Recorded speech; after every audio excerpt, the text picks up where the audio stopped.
All right. Good evening, everyone, and welcome to the Chester County Planning Commission's 2023 Transportation Forum. Before we get started, I'm going to turn it over to our Chair of the Board of Commissioners, Marion, with some opening remarks. Thank you, Brian. Hi, everybody. I'm sorry I could not be with you tonight for this presentation, but it is a presentation on our public transportation and trails, which I can see by the number of you there that you're all passionate, as we three are, about this issue. You know, Chester County continues to be the fastest growing county in Pennsylvania. And as you can imagine, and many of you know, this brings challenges in itself: housing, schools, jobs, and all of that linked to how we get to and from them. This evening, you will be updated on Chester County's public transportation plan, which is being created to sync with Landscapes 3, which is our comprehensive plan, and which will address changes in ways that we do things following the pandemic. Importantly, the new public transportation plan will address any gaps in serving residents in underserved communities, following SEPTA's bus revolution and reimagining regional rail system redesign. Above all, we want your input in our plans, and we thank you again for taking the time to learn more. Your feedback is really important to us, and we appreciate you being there. Thank you. I'll turn it over to Commissioner Maxwell.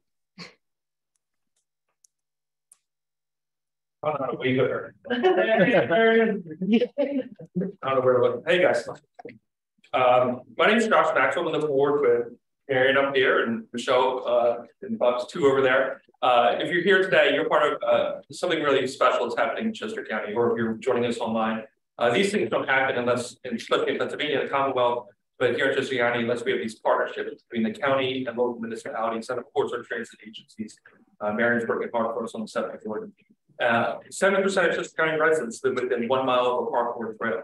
That could be a state trail, that could be a local township trail, that could be a county trail. When we plan Chester County, when these folks in this room are planning this county, they rely heavily on the support that they have from local municipalities throughout Chester County to pass zoning maps that are in compliance or in coordination with Landscapes 3, something we're all very, very proud of.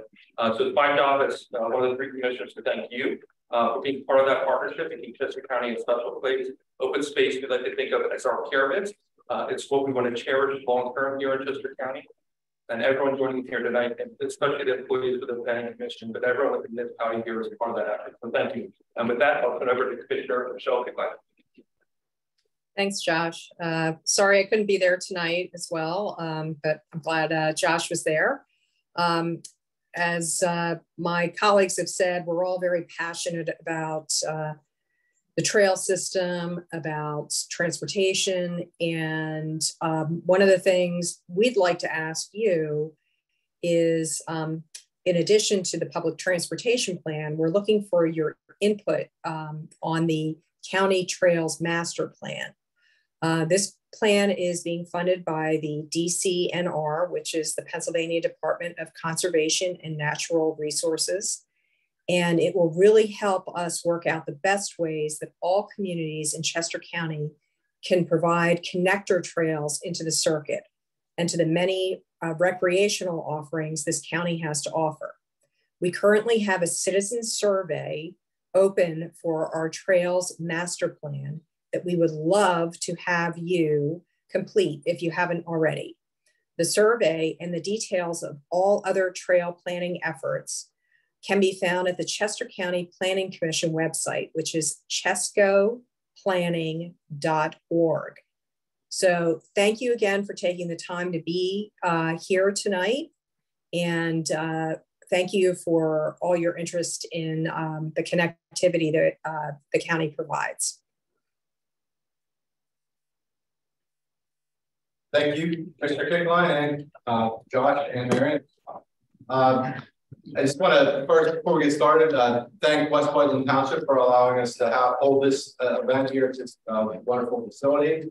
I'd also like to just cover some introductions. And also thank everybody here who decided to join us this evening, both in person and online. With us from the Planning Commission tonight is our Executive Director, Brian O'Leary. our office manager, Beth Cunliffe, as well as Nancy Shields in the back there, and Sally Warren with our communications crew. We also have Gene Huller and Richard Drake that are helping out with the tech connections and making all this online hybrid environment possible. And also, my name is Brian Steitch. I'm the director of the Multimodal Transportation Planning Division, and my crew is going to be giving the presentation tonight, which includes Alex Sankrin, who's going to talk about the public transportation plan update, which is funded through the DVRPC's TCDI program. Steve is going to give us an update on the Chester County Trails Master Plan, which is funded, as Michelle mentioned, from DCNR's P2P2 program. And then Patty Quinn is going to round out the evening with an update of our funding and programming process, as well as the status of some of our priority projects. But before we get started and hand it over to Alex, we're just going to cover some ground rules. This meeting is being recorded. We're going to try to make it as interactive as possible, so we will take questions as we go through the presentation. So if you have any questions online, please enter those through the Q&A feature. And then there may be some open-ended questions as well, which you can probably put your answers into the chat feature online. And we will go back and forth between answering in-person questions and those online. So with that, I want to turn it over to Alex Sankrin. Alex has been with the Planning Commission for just about a year now. We started here in May of 2022. Yeah, 2023. And he's going to be giving us an overview of the public transportation plan update. All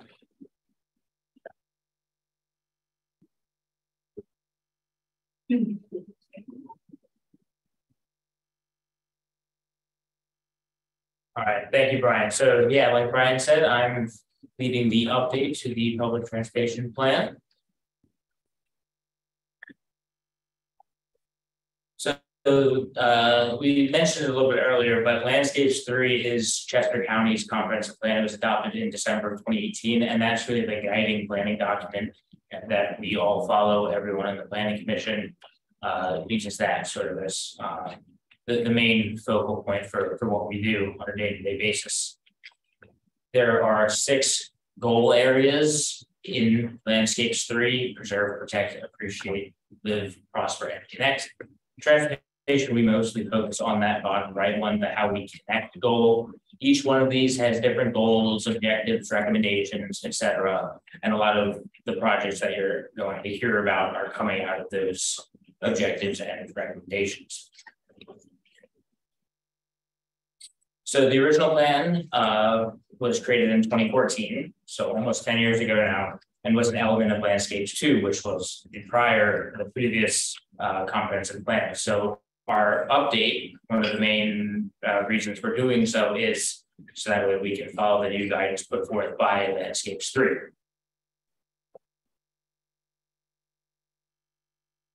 We are currently in phase 2 right now. Phase 1 was the earlier part of the project that was done by DVRPC as part of their work program. Phase 1 did 3 key things: reviewing the performance measures from the original plan, performing data updates on those performance measures, and collecting new ridership counts. So ridership counts were pretty tough. Most of the agencies did not have those during COVID.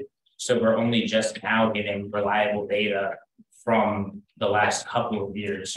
So that was the bulk of the first phase. Here you're going to see a list of all the different categories in which we collected data, in which DVRPC gave us the data. And this is all summarized in the phase 1 report, which there will be a link to on the website. So you can see this is all the data set. This is the nuts and bolts of what we're then going to use when we make our issues and recommendations in phase 2.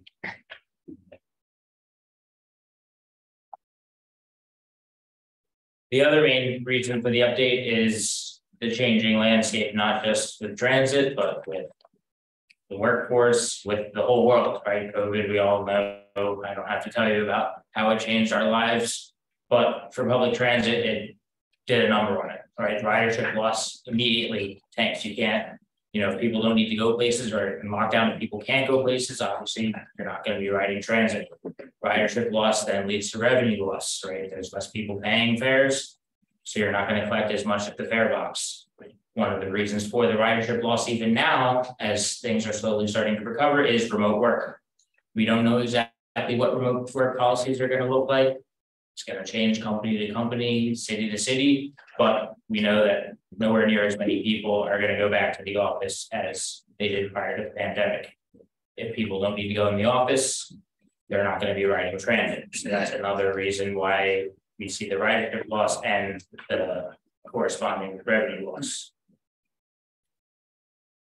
So one of the sort of benefits, if you will, of coming out of COVID and the post-COVID world is the changing role of transit, particularly in Chester County. Since we surround Philadelphia, most of the transit in the county is focused on bringing white-collar 9-to-5 commuters from the suburbs into the city and back out on weekdays. And not just in this region, but across the country and even worldwide, there's a lot of focus and a lot of push to change transit from being oriented around these white-collar commuters to building a lifestyle network. So you'll see the graphic here at the bottom is from SEPTA's website. It's part of the reason for the aforementioned network redesigns. The idea is, instead of taking me from my house in the suburbs to my job, to my office job, I can use transit to go to a doctor's appointment, to go see a concert, go to sporting events, even to just go have lunch, hop on a bus and go across town, meet with a friend, that kind of thing. Stuff that wasn't necessarily super easy to do, especially out in the suburbs where the system not really designed for it. So that gives us an opportunity here along with SEPTA. So SEPTA obviously offers the majority of the service that we have in the county. They have the two big projects, Bus Revolution, which looks like it's going to be implemented in the pretty near future. They're looking at existing fixed route services in Chester County. We actually have a map back there that you can look at later that has a list of every single one of those. And they're going to look at replacing some of the low performing routes and putting a thing called microtransit. Microtransit is the easiest way to describe it is it's like an Uber or a Lyft. So you have an app on your phone, you summon a ride, it would come within a defined time. SEPTA is quoting 30 minutes. It would pick you up and drop you off at your destination, and you'd be able to go anywhere you wanted to as long as you were within the limits of the microtransit zone. And it would cost the same as the normal bus fare. So obviously Uber is convenient, it's also really expensive. So this would be a nice option in the suburbs where the density doesn't quite support these fixed route bus routes. The other one is rematching regional rail. We only have one regional rail line. It's right out there, Bailey Thorndale line. It is SEPTA's busiest line. And we would like to see more service, better service, more consistent, more reliable, particularly on the western end of the line out here in Exton going out to Thorndale. As part of that, we'd like to see the service restoration to the new coastal train station, which is due to be completed in mid-2025, as well as further along the existing Keystone corridor to Parksburg. So now that we laid some of the groundwork for why we're doing this, here's the actual plan framework. The original plan had 3 chapters: system, environment, and experience, and each issue was grouped into one of these 3 chapters. So the system is basically everything that's operating. That's the physical plant, that's the actual buses, the trains, the routes, the things that you ride on. The environment is basically all points of access to the system, or in other words, how do you get to the system? Whether that's walking, biking, driving your car, any way that you get there. And then the experience is quite literally, what is your experience riding the transit? What kind of amenities are available, etc. So first we'll start off with system. This is the biggest one. This is the one that will take up the majority of the plan and that has the most issues tied to it. The system goal is to develop a reliable, consistent, flexible, and efficient system to maximize transit service coverage and provide practical transit options for Chester County residents, workers, and visitors. I really want to point out that the practical part of this in any suburban county, you're going to have pretty high car ownership. So people aren't going to need to take transit. So you have to make transit as viable as possible, or as practical as possible in order to boost that ridership. So system issues you'll see here. I want to highlight a couple of them. The first mile, last mile in suburbs is huge because we don't often have that density right next to train stations or along the bus corridors. When you have a lot of housing subdivisions, you're not necessarily super close to a train station. So how do you get there? By enhancing first and last mile connections, you can boost ridership and make it a more livable and easier experience to use the service. It's kind of tied in service reliability. That's a really important thing when you're trying to convince people who would otherwise take their car out in a single occupancy vehicle to instead use public transportation. So I wanted to kind of open that up here, see if there's any other issues that you think would fall under the system category that aren't here, anything that you think we should take a look at in our update to the plan. Or, even if you have like suggestions about how important these things are, or whether we should focus on something else. How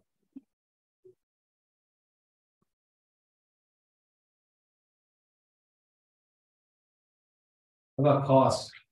That's always a big driver. So the cost one, so we'll get to that one in a little bit. So we have that one in one of the next chapters. So, but yes, they are kind of interrelated. There's some things fall under multiple things, but we will get to that. Cost as in fare? Or? Cost and fare. I mean, yeah, a round trip from downtown to Philadelphia on Amtrak is $50 and buy a special ticket. Yeah, that's a good amount of money, but again, you also know it costs $25 to park in Philadelphia. Is there going to be additional subsidies for that? I mean, obviously, our public transportation system is subsidized because we don't get enough riders. And the idea would be to get more riders, is that correct?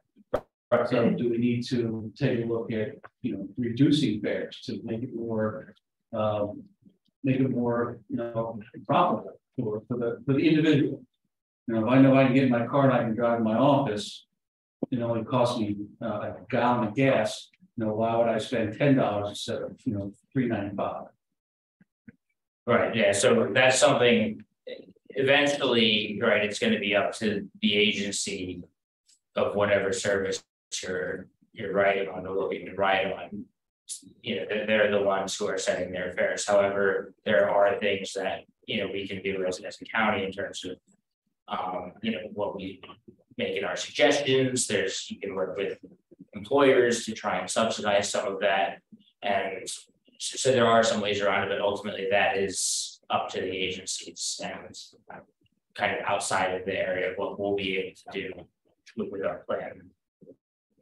There are some agencies that are considering eliminating fares in certain areas too, because the amount of time and effort it takes to collect the fares isn't really as much as it is for the fare that you capture.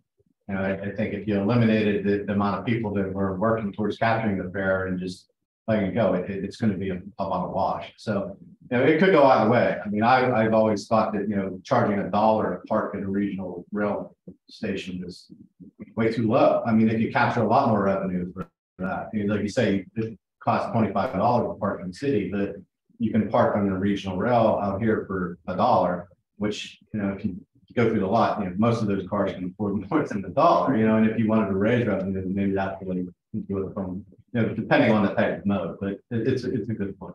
It's a good issue for us to look at. And then just the other thing I'll mention is at some point, and there's a lot of particularly light rail systems that just have proof of payment fare structures, right? Because you have to look at how much does it cost you as the agency to collect $1, and if it costs you more than $1 to collect that $1, then should you be putting that time and effort and money into collecting it? And that's that's something for agencies to decide on a case by case basis. Why does the goal statement question on Zoom? Why does the goal statement not address system economics? Mostly because again we're making recommendations here. We're looking at our issues and looking to provide recommendations for what we'd like to see. A lot of the economics from it are really down more towards the agency, kind of outside of our control. It's more of a policy plan and creating a vision of what Chester County would like to see, because we aren't the transit agencies or the operators. We're trying to create the vision for what public transit should look like in Chester County, and hopefully work with our service providers to meet that. That's what I was thinking. So moving on now to the environment chapter. The environment goal is to provide a first-class, barrier-free, and multimodal means of transport from trip origin to trip destination. The easier it is to access the system, the more people will use the system. Obviously, it seems pretty straightforward, but there's plenty of examples that show that that's not always the case, particularly out here in Chester County. So the issues that I want to highlight here are the bus stops. A lot of the bus stops in the county are nothing more than a small sign pinned up on a utility pole, sometimes in an embankment, in a ditch. There's plenty, even out here on Pottstown Pike, there's some bus stops like that. They're not walkable. There might not be crosswalks. In fact, there might be no pedestrian zones right around the bus stop. The sidewalk might go kind of near it, but then stop 500 feet short. We have a lot of that here. So that's something, those are sort of the easier wins and ways to connect better to the bus stops. The active transportation piece is huge. Obviously, Steve will touch on that a little bit more with the trail network itself, but there's ways to try and enhance the walk up or bike up, and that includes putting bike racks at your stations, right? If you can't park your bike, you're not going to bring your bike. There's no parking availability. That was super important when the original plan was done. Not so important now. Could be in the future, so that's why we're going to keep it. But if you would come to Exton 10 years ago at 8 o'clock in the morning, you wouldn't find a spot, right? That's a barrier to ridership. Not really an issue now, but we'll keep it there just for the long-term future. So I just wanted to ask again whether anyone had any ideas about issues we should add for the environment chapter or any comments. So, is there a policy for buses and trains to accommodate transportation of bicycles rather than just parking bikes at a train station, actually being able to take the bike on a train? I know Amtrak didn't allow it for a while, and now they are. I don't know what SEPTA's policy are, and I know a lot of buses have bike racks on the front, but not all do. So I don't know if that's a matter of just general policy. So again, this is kind of where, so it's up to whoever's operating, right? It's their vehicles. My understanding, at least prior, most of the large SEPTA buses have the racks on the front. I'm not sure about the smaller ones that they use, the corporate centers. And that's something not just here, but everywhere is a bigger concern. A lot of places would not allow bikes on peak trains because they take up a lot of space. And those are, areas where there would be standees. Obviously, with less peak travel now, that's not as big of a concern. So that's, again, something we can try and suggest, but not something we can actually have that much to do about, because ultimately it's up to the physical rolling stock of whether we can take bikes or not, or the policy of the agency as to whether they're going to allow it. I would say generally we're advocates for the ability. I think that there's going to be opportunities here, especially on this regional rail, when we talk a little bit later about the trail, it's going to parallel all these regional rail stations, and it's going to be quite an attraction for people to come out from the city and ride their bikes back into the city. They'll bring regional rail out to Exton or downtown and take the Chester Valley Trail all the way back into the city. So and I think that will get the drive perceptive to maybe dedicate half the rail car to bicycle storage, because pre-COVID, like Alex said, it was always as you fill it with fare paying passengers, or you put it on a bike. So there's always been a stage for it. So moving on to the last chapter, which is the experience. The experience goal is to improve the convenience, reliability, and safety for all transit users. And if you don't feel safe, you're likely not going to ride the public transportation. If it's not reliable, you're going to find other options. If it's not convenient, you'll look elsewhere. Especially in the county when we have a lot of people who have vehicles and can choose to drive if they don't want to. We need to make sure that the transit experience for that person is as seamless and smooth as possible in order to get them to ride. So the issues that we've identified here from the previous plan are just general service, quality, and user amenity issues, whether that's having things like Wi-Fi available on the vehicle, how comfortable are the seats, things like that. So how easy is it to understand where things go? Do you know where your bus is going? Do you know how to get on the right bus? Some of the ideas coming down from the bus revolution are to simplify the bus routes, because certain bus routes have 10, 20 different combinations, which is really confusing to know off the top of your head. We know signage isn't great in a lot of places. So that's one that we're looking at. Fair consistency, that's kind of what I touched on earlier. So this will be more of where that falls. The septic key program's been out for a little while now. There's just news about how they're kind of stepping back from that, looking at other things. Tap to pay is becoming a really big thing in a lot of places that removes the fare card element completely. You just take your credit card or your Apple Pay, Google Pay, put it on the machine, and it lets you through the turnstile or whatever. So that's something that a lot of places are moving to. So again, this is one of those things where we're going to make our recommendations in this plan, whether those are adopted or not. That's up to the agencies themselves. The one thing that we can do, and we are doing, is the marketing of existing services. We publish and update the ride guide every year. Most recent version is again back there, but we'll have a link on our website as well, and that has a list and a map of every bus and train route within the county, as well as connections to surrounding counties. And that's a good way for us to kind of tell everybody what's out there, because a lot of people just don't know, and you can't take something if you don't know about it. So moving on, just wanted to again open it up to the audience here. Are there any other issues that we should add? Maybe things that you didn't feel fit perfectly into one of the 3 chapters, or just things that you're only thinking of now? Are there any thoughts on, you know, how important these things are, whether there's stuff that we should focus a lot more of our efforts on? So like I kind of mentioned, the parking is the one that jumps out to me, is that was super important. It's a little less important. Hopefully we won't delve as deeply into that one anymore. And the other thing I wanted to ask is, what are some methods we can use for targeted outreach, particularly at the bus riders, the people in the underserved communities, the people who maybe aren't giving the feedback, but are the ones who use the system the most. So if anyone has any ideas to any of these 3 questions, let us know, and for the chat as well. Yes, sir. Yeah. Hi, I'm from the Chester County Food Bank. One of the barriers in Chester County for food insecurity is public transportation, especially in our underserved areas of the county where people don't have access to automobiles and things of that nature. So we would just ask that, you know, those types of things are considered when moving forward this type of plan.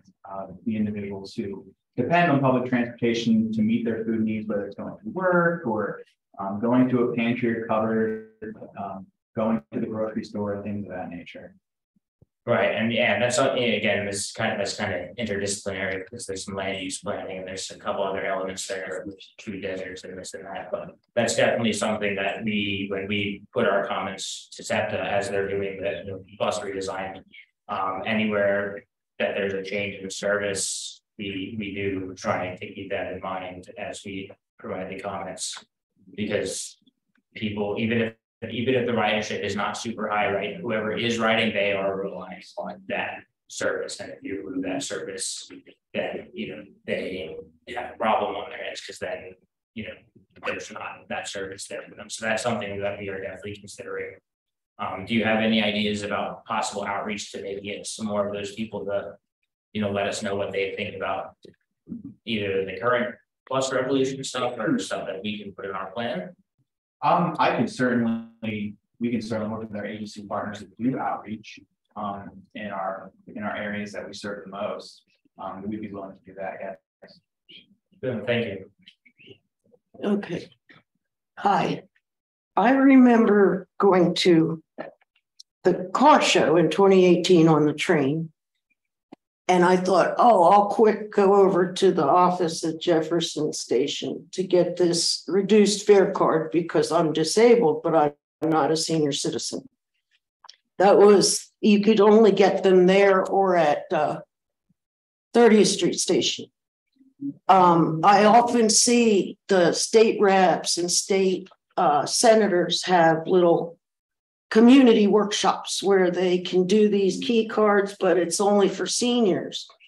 And I think we could do better with communication and ability for those under special circumstances, like getting a key card. You actually have to get to Philadelphia to do that if you're disabled. I don't know if that's the case anymore, but that's something that we have to keep in mind because often disabled do not have their own cars.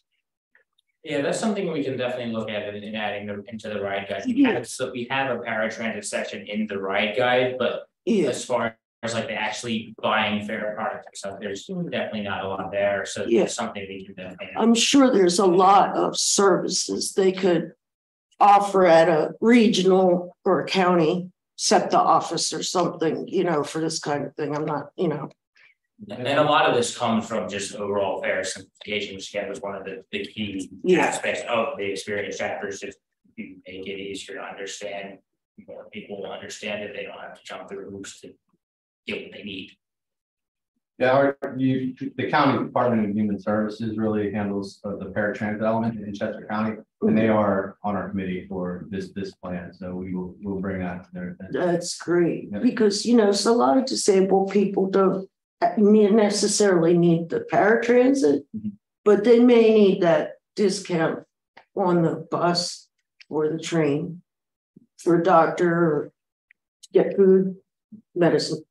And one of the other things too that Alex had mentioned earlier that SEPTA was doing are these, you know, microtransit or on-demand zones. SEPTA is just one of the providers we have in the county. We also have TMAC, which provides the Chesco bus, which operates the Link, and also the Scoot in southern Chester County. And they're also, you know, considering going to the implementation of these microtransit zones for, you know, because you know, the model is fare box recovery of operation costs. Your subsidy, and there's big operating costs to run a bus from Westchester to Oxford, especially when you only have maybe 5 to 10 people that might ride it on any particular route.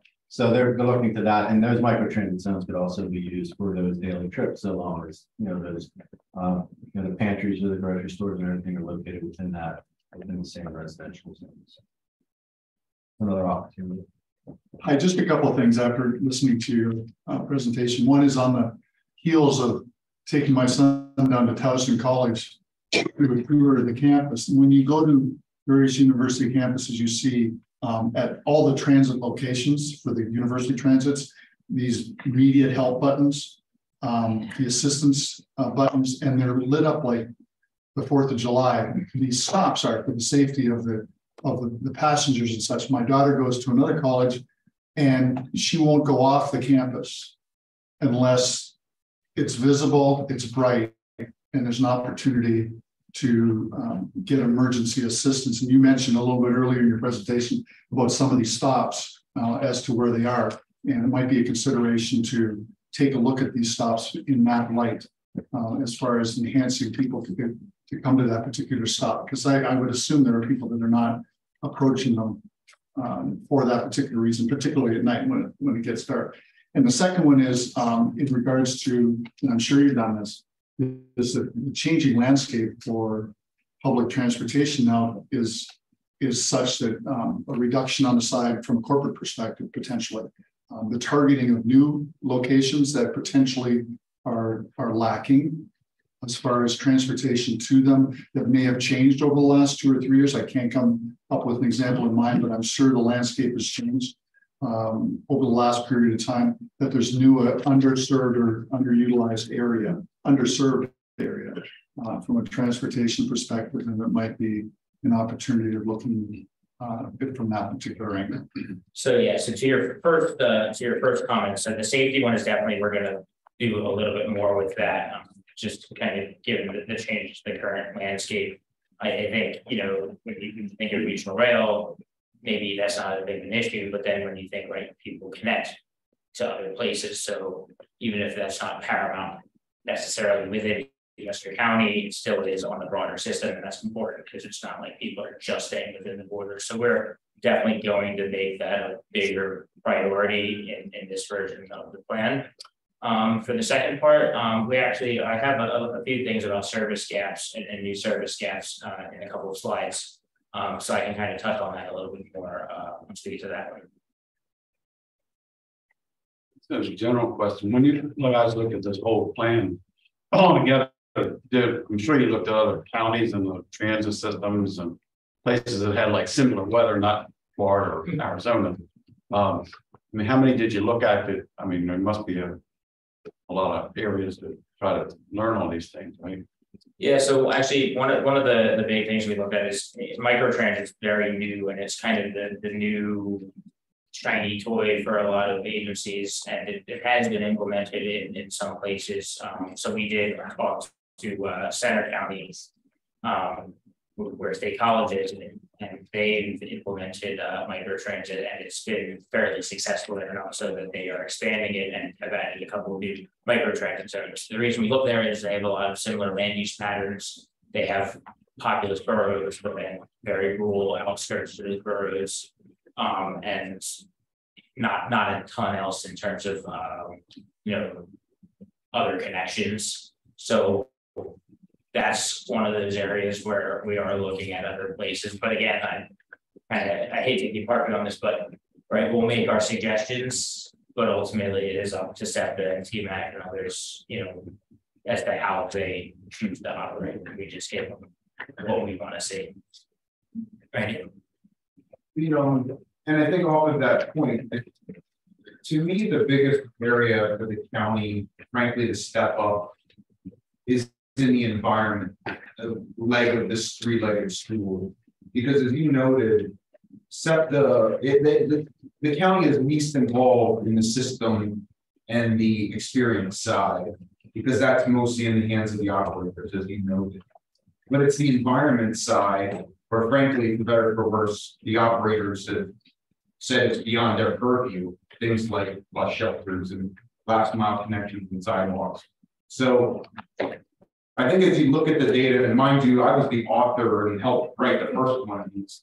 And I just think we haven't moved the needle enough. There have been small victories, but if you go back and read that goal for the environment, and it says a first-class environmental experience, we're not gaining enough traction or ground in that to meet that first-class vision at the pace we are proceeding at. And I think if we really want to get serious about achieving that, the county's got to put some, dare I say, gasoline in that fire, whether it's funding or frankly, we just can't operate in a condition where no one is willing to maintain these bus shelters. And whether we need to create an authority or we just simply can't expect to push that yet down to the municipalities or toward developers and expect them to take that on if we really are looking to achieve this vision of the built environment. So one of our work program items is the bus shelter implementation project. So the idea is we're taking a look at bus stops that were identified in the original plan that had high daily boardings that did not have shelters. And the goal of this work program item is to start providing shelters at some of these most used stops. Now that's an ongoing process, and it's proving very difficult. Certainly, I think we had anticipated.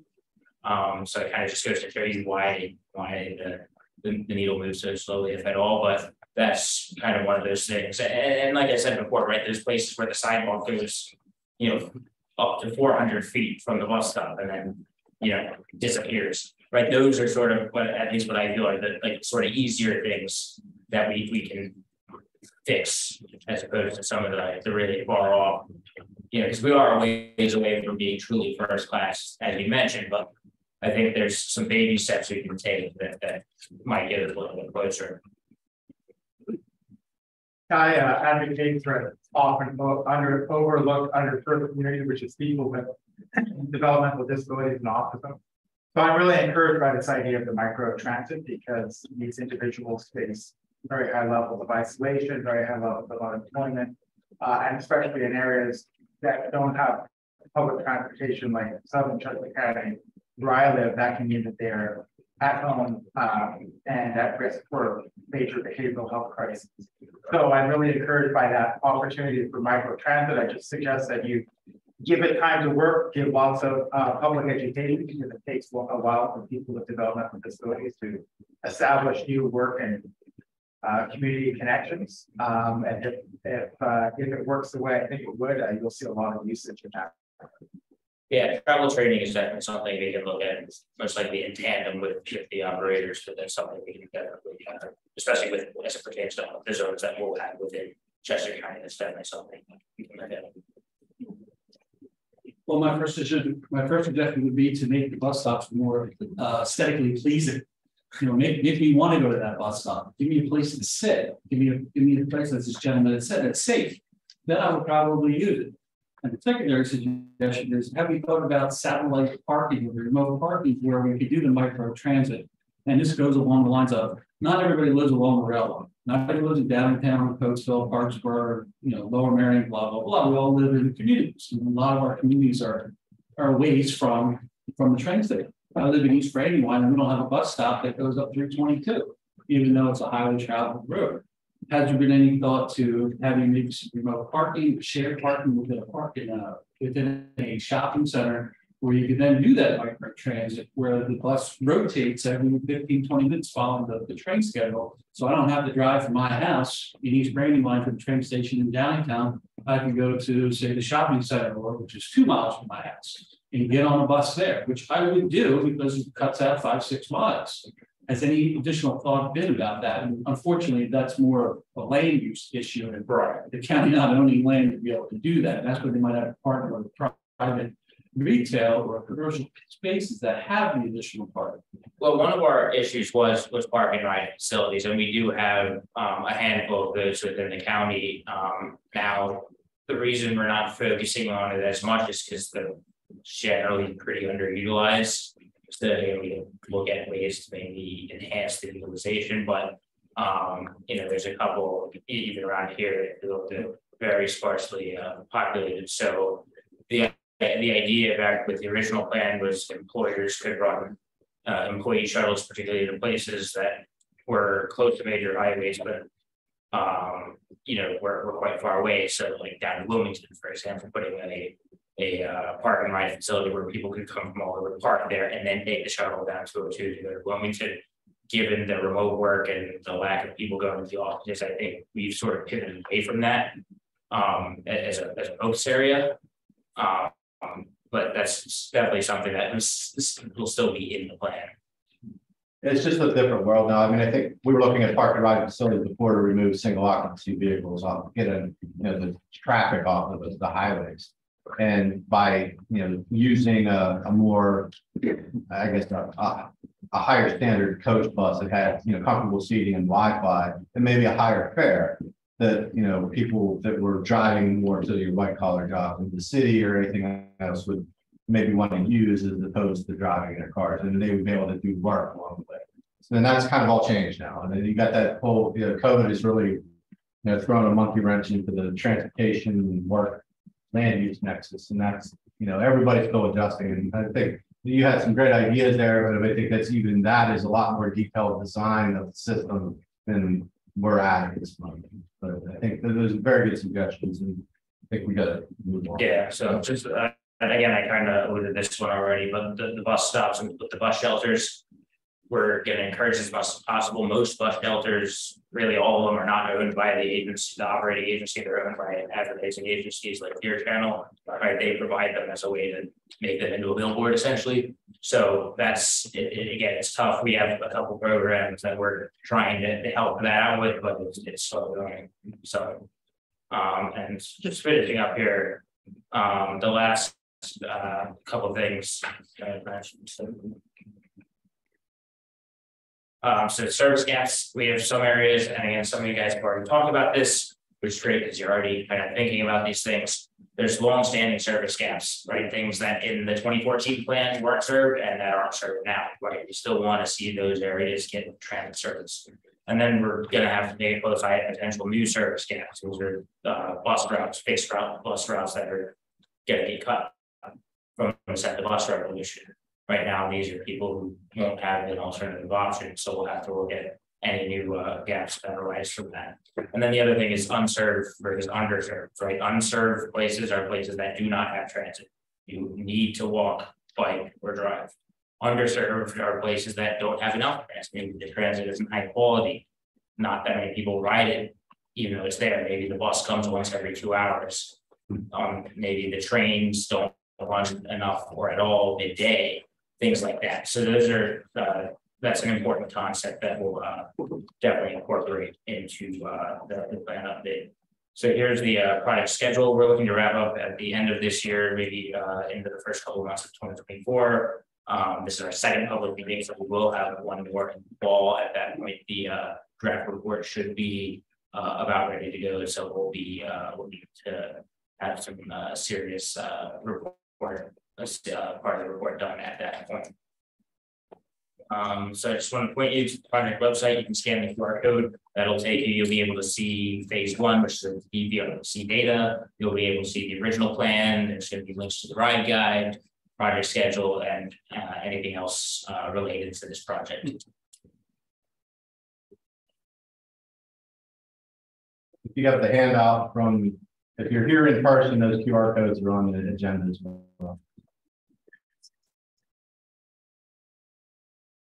And with that, if there's any other questions, I'll let you now. Otherwise, we'll move along to Steve's presentation. Thank you, Alex.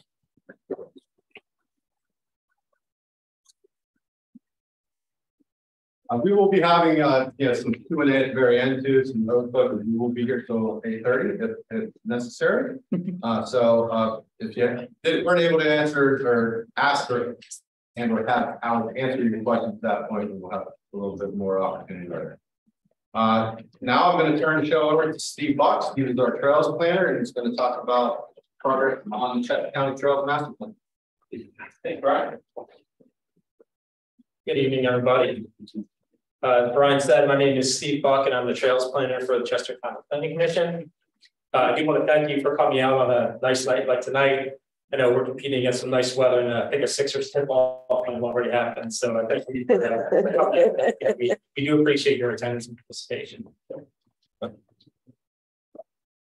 So here's what we'll look at. We're going to be focusing in on the Trails Master Plan. We'll be doing a brief project overview, looking at some of the things that we looked at in our first public meeting.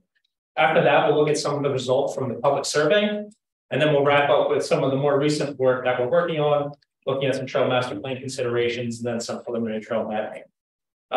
Just a reminder, if you do have questions, you can provide them in the Q&A section of the Zoom meeting. And we'll be actually using the chat feature for 1 or 2 slides later on. I'll prompt you when the time is to use those. But to start, what I want to do is just have a little bit of trail trivia. So actually, I only have the 2 questions on here. But for the next 2 slides, I'll have a question with a couple answer choices. For those of you who are joining us online, we'll be launching a poll when I turn to the next slide. And you can vote on the answer choice once that poll pops up. And what I'll do is I'll read the answer choices to everyone here, and we'll just do a little kind of raise your hand deal, and we can kind of see if we're, how up to speed we are with the trails trivia here for Chester County. All right, and actually this one's pretty tough. I'm not gonna lie, it's a tricky one to start. In which year was the last segment of the Schuylkill River Trail completed in Chester County? So we have 4 answer choices: 2016, 2018, 2020, or 2022. All right, so while people who are online can start filling in the poll, I'll just say, anyone here think 2016? Any hands up? 2018, 2020, and 2022. Okay, so for those who can't see the audience, we got a majority of 2022. If you could see what our online audience thinks.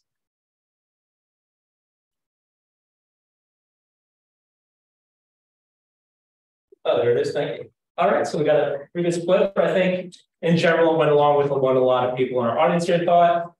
And the correct answer was 2022. Yep. Congratulations. Commissioner Maxwell. This is actually a photo from the ribbon cutting for the Schuylkill River Trail. And Chester County completed that from Parker Ford up to the Route 422 bridge that crosses into Pottstown, completing Chester County segment of the Schuylkill River Trail. So great job. And our second question.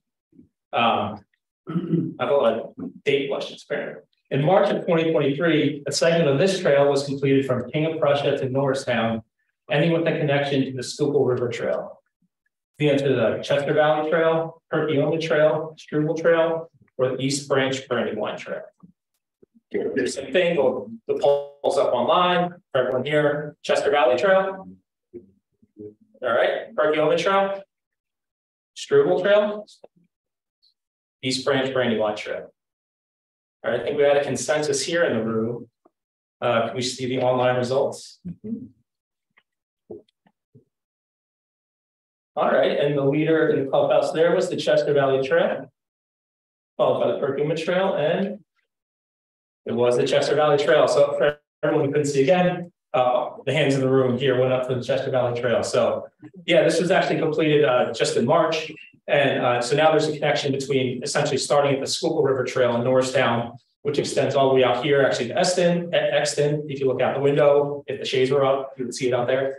And we'll go a little bit later on about maybe, about some future ideas for the Chester Valley Trail. So thank you for playing our little game. So I don't have any prizes. No. Got to come over prepared. So next what we'll do is just get into our project review. So here's our overall project schedule. So we started the project last fall, and we're just about at the midway point of the project. Actually, we're probably a little bit past the midway point. Just kind of symbolized there by the yellow star.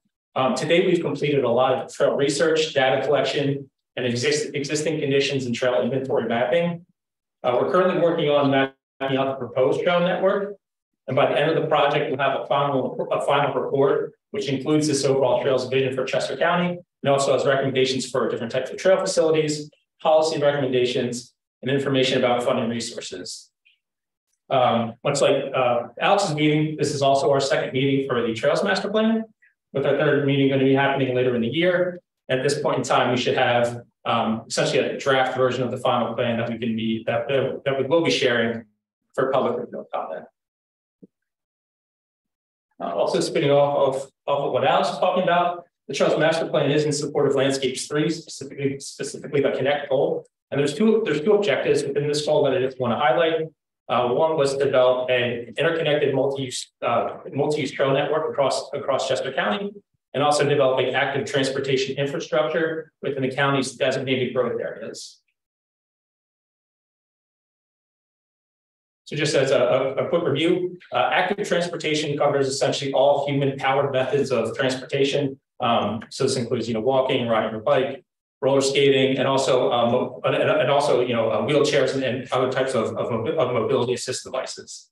A well-developed active transportation network creates safe and convenient non-motorized connections that can help reduce people's reliance on automobiles. There's a lot of benefits that come out with the reduced need for automobiles, less traffic congestion on our roadways, less pollution from vehicle emissions, and also just generally leads to more active, healthy, sustainable, and better connected communities. So the focus of our studies going to be on trails, which are off-road facilities designed and constructed for various forms of non-motorized travel. There's literally dozens of trail miles across Chester County, and I do just want to plug the Chester County Trail Finder map. Again, there's going to be a couple QR codes on the screen. This one is for the Trail Finder map, but it is also on the handout that we provided. This is just a great resource to use if you're ever looking to find a local trail within Chester County. I know that it's one of my go-tos if I'm in a certain part of the county that I'm not as familiar with and I'm looking to find a local trail. It's just a really great resource, and I would encourage everyone to check it out if you haven't. Just show of hands in the audience. Have people used it before? Anyone ever used it? All right, good. That's a response. Excellent. And for those of you that haven't, again, I encourage you to check it out. Like I said, it's a really great resource for finding trails in the county. But for the master plan, one way that we're classifying trails is based on their design standard. For this study, we're really interested in developing Chester County's multi-use trail network, which essentially are trails where pedestrians, cyclists, and most other non-motorized users can use the same trail facility. There's some certain criteria that these trails need to meet. In general, multi-use trails are between 10 and 15 feet wide, although they can be as narrow as 8 feet when there are physical or environmental constraints, which would limit a wider trail. They also need to meet certain ADA requirements. So this includes having slopes less than 5%, and they also need an improved compliant surface. Trails that don't meet this criteria instead fall into a second category called restricted use trails. And these are called restricted use trails because essentially they limit certain users based on accessibility programming or because they're being designed for a specific user in mind. We've also identified a third category here on the list called multi-use links. It's not an official trail standard per se, but as we started evaluating different trails in Chester County, we saw that there were a number of trails that essentially function very similarly to multi-use trails and that they could be used by pedestrians and cyclists, and that they met a lot of the criteria, except that their width, they were underneath that 8 foot wide minimum, I should say. So we still wanted to just call these trails out, understanding that they still do play an important part in the county's active transportation network. We will be looking for multi-use trails as part of this master plan whenever possible. But there might be some situations as we're looking to develop the plan where a multi-use trail isn't feasible. And we can maybe look at some of these other trail types to help fill in some of those gaps. So this next slide shows images of different trail facility types. The images on the left-hand side of the screen show examples of dedicated off-road facilities that are preferred for multi-use trail development. But an off-road trail isn't feasible. We can look at some of the examples on the right, again, to help fill some of these trail gaps where when a completely off-road trail wouldn't necessarily fit within those constraints. We've identified 3 different types of what we're called split mode trails on the right-hand side. And in each one of these cases, there's a designated, see if I can point out correctly. There's a designated area for pedestrians, essentially a sidewalk that they would use. And then bicyclists would use a part of the roadway for traveling. The top example shows an example of a protected cycle track, which essentially you could look at it almost as a 2-way bike lane. But it also does have a barrier between the that bike track way and the bike track and the vehicular parkway. The second example there shows an example of a more traditional bike lane. In this instance, vehicles and bikes are sharing the same road, but bicycles do have a dedicated facility with pavement markings and striping that delineate kind of their zone on the road from the rest of the vehicles. And at the bottom of the screen there, we have an example of a shared roadway. This is the least protected of all these different types of facilities. And in this case, actually, cyclists are sharing the same travel lane essentially as vehicles. So again, there's the least protection between vehicles and bikes. And these are really only appropriate for areas with lower vehicular speeds and usually lower vehicular counts. But they can be augmented with pavement markings and signage just to help announce that there are cyclists that are potentially using this roadway. So vehicles are more aware to expect and encounter bicyclists. All right, so that wraps up our general overview, the general review. And next, I want to go over some of the Trail Master Plan survey results. I do have the 2 QR codes for the survey on the site. Essentially, you can snap that with your photo, with your camera, and it'll pull up either an English or Spanish version of the survey. Just a quick show of hands again. How many people have completed the trail survey? All right, excellent. Well, thank you all very much.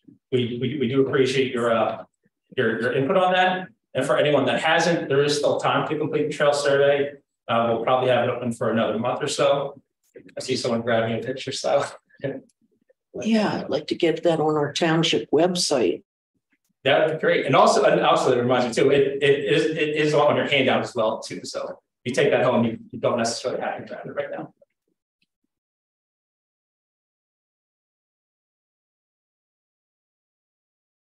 All right, so as of the end of April, we've had 913 responses from 60 different zip codes around the area. This is essentially a heat map that we'll call it, and it essentially shows the number of responses, or with high responses having the darker shades on the map. So what you can see, really kind of the central portion of the county, some of the southeast, the south, and some of the southeast part of the county have the highest number of responses back that we received. As you start to go away from the center, the number of total responses starts to drop off less and less. But it was interesting to see that we did receive responses from all of the neighboring counties, as well as Philadelphia. We also got some responses from the state of Maryland and Delaware as well.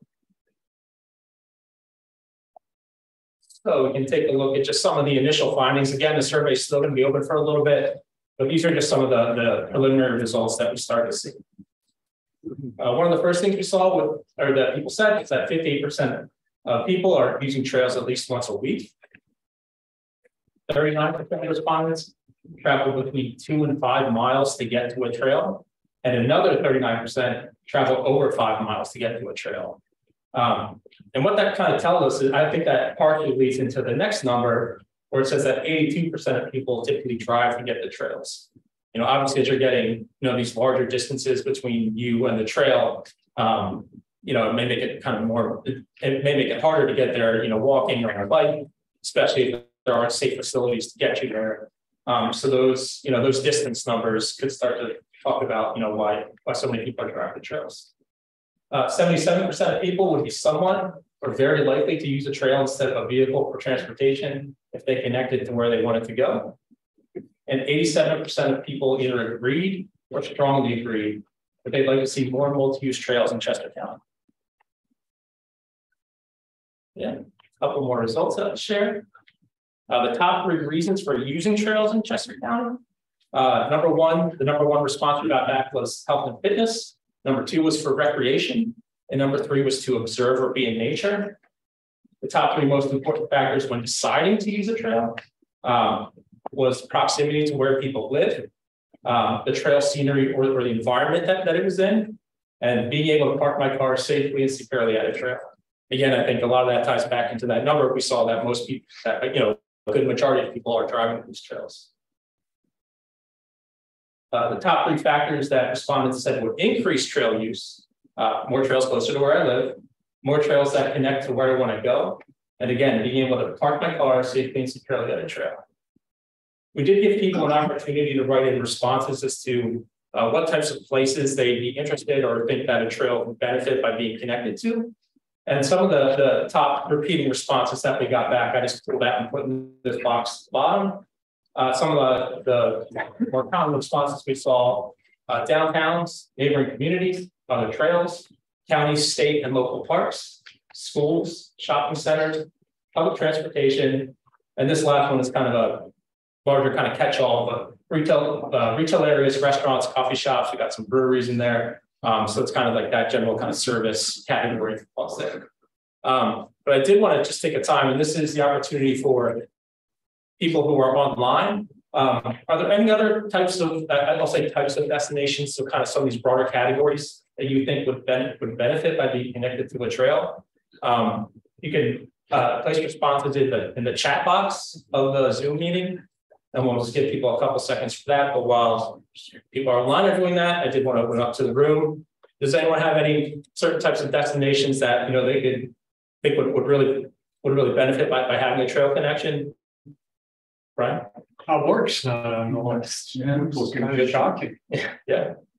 So places of employment, that's a big one. Yeah. Any other ideas, thoughts? Steve? Oh, check. Oh, sorry. Yes. And they've done it just over very close to here too, connecting them to all these new low-rise apartment, high density. So high density residential. High density residential system provide a connection, and some of them have done it along this trail. Sure. And getting them, yeah, it's an easy access right to the trails themselves. Certainly. That's another good one. Yeah.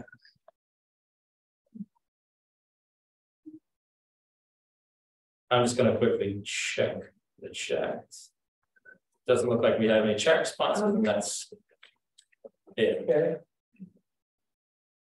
We'll just keep moving on. But thank you. Any others? Q&A.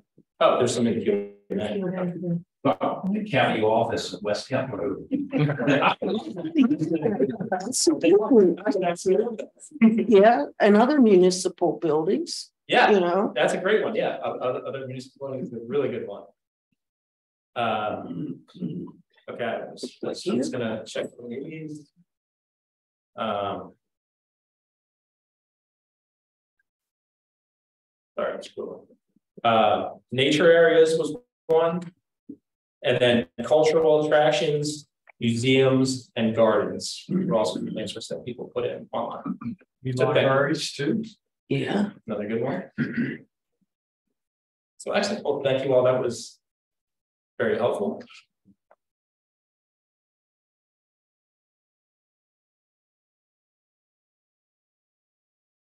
Oh, there. So now we'll take a look at some of the. There we go. So now we'll take a look at some of the more recent work that we've been doing. So we identified a series of overall goals for the future trail network to help guide our planning process. At our last meeting, we did have people kind of vote on which of these goals was kind of their priority goals. I'm admitting right now, like all these goals are important to the trail network, so we want to make sure that we're responding to all these different types of issues. But just to get a sense, we did ask kind of what was people's, if we had to focus on certain things in particular, what are the top goals? The top three were providing a great user experience, emphasizing connectivity, and then continuity. And continuity was essentially described as filling gaps in existing trails and also creating longer trail routes. So here we have a map of Chester County's existing trail network. For people here, we do have a version of this on the board over there. So understanding you're not going to be able to see everything on the map here. We can look at this later once we're all wrapped up here. So we labeled the trail. We color coded the trails based on their design standard. Multi-use trails are kind of in that magenta purpley color. Multi-use links are in blue, and restricted use trails are in a brown color. And looking, just at the map, I always like to do the squint test and kind of just notice what pops out. And to me, one thing that pops out is the majority of trails in Chester County are those restricted use trails. That does make sense as they have the least strict design criteria. So, there is some logic to why that would be. But it's something that we're going to be looking for in the master plan again, is to really look to try to develop that multi-use trail network. I also just want to point out that, we're not just boxing ourselves into just Chester County. We are also looking at some of the more regional trail connections. Some of these, or I should say notable examples of this include the Circuit Trail Network of Greater Philadelphia. So essentially most of those trails that are some in Chester County, but the ones that are not in Chester County to the east, all those are part of the Circuit Trail Network. And that one on the left side of the screen there coming up from Lancaster County, that's the Woodbury Trail. Oh, yeah. All right. So with these goals in mind, we created several maps to help evaluate the existing network and also set the stage for future trail development. As an example, so we heard in the survey that trail proximity was a major factor for people deciding to use the trail. So it's important to understand where people live and where trails are associated, with where people live. So we can start to see if there, are any gaps and how well the existing trail network is serving those kind of denser population clusters. This map essentially shows that information. The darker colored purples on the screen represent areas of higher density, and then the trails then were overlaid on top of that. And again, we can start to see, certain parts, or just speaking of trail density, certain parts that are dense, there is, the makings of some parts of the trail network through the circuit trails. But then, there are some other areas of the county as well that aren't necessarily served by those types of trails. Another important one, and I think this actually goes through some of the suggestions that we heard when we opened up our thing. Sorry, those dots should line up, but essentially each one of those color-coded dots represents one of those institutions on this map. We heard one of the things that people would be looking to use trails more is if they connected to important community destinations. So essentially we mapped out the locations of schools, hospitals, colleges, universities, libraries, museums, shopping centers, and office and business parks. And so again, each one of those colored dots, and I apologize if they're not lining up, represent one of those uses. But again, just like we saw on the last map, we can start to see, where the existing trail network serves some of these, serves some of these dense clusters, but also again identify, are there kind of hubs of diverse and really dense uses that that are connected with existing trails, and we can be looking for opportunities to create some of those connections.